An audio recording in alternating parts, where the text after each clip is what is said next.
A cold battlefield lies silent. The clash of steel has faded, and the cries of warriors echo no more. But for the bravest among the fallen, death is not the end. As their lifeless bodies grow cold, their spirits rise. From the storm clouds above, armored maidens descend, Valkyries, choosing the worthy. And where do these warriors awaken? In Valhalla, the most glorious hall of the Norse afterlife. Valhalla. In Old Norse, Valhall, the hall of the slain. This was no ordinary afterlife. It was a paradise reserved for warriors who had proven their courage in battle. Only Odin, the All-Father, and his Valkyries could decide who was worthy to enter. For the Vikings, who lived and died by the sword, Valhalla was more than a myth. It was the ultimate reward, the promise that their bravery would echo into eternity. On the battlefield, fate and death walked hand in hand.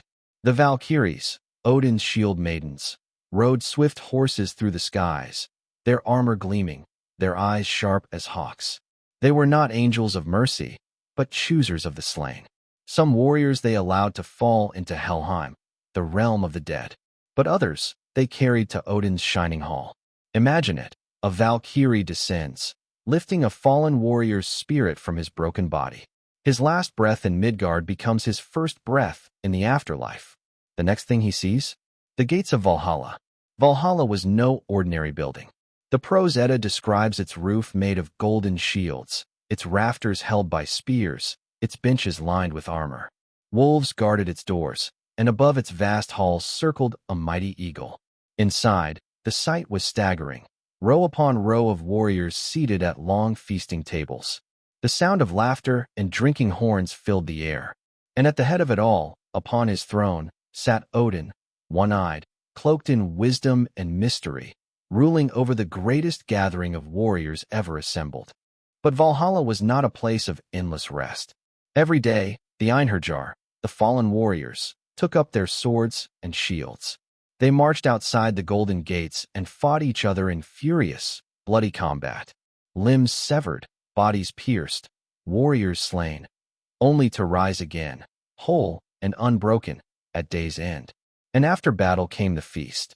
They dined on the flesh of Saramnir, a magical boar who was slaughtered and restored anew every single night.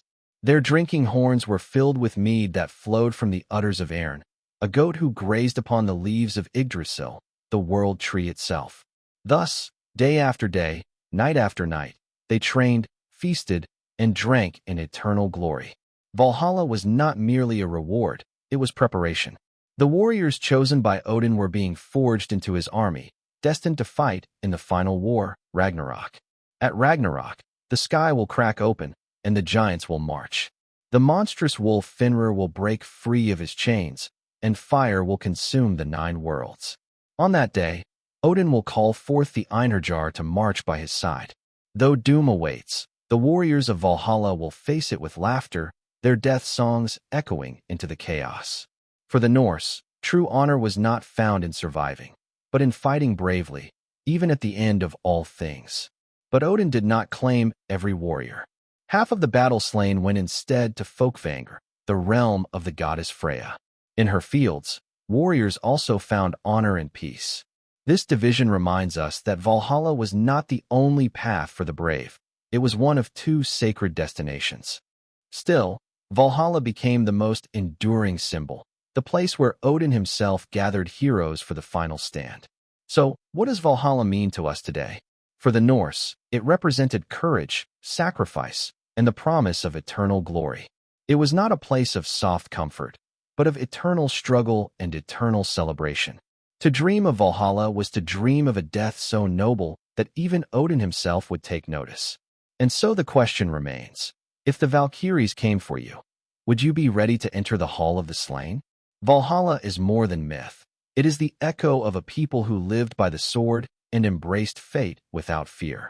If you enjoyed this journey into Norse mythology, don't forget to like, share, and subscribe for more stories of gods, heroes, and the worlds beyond death.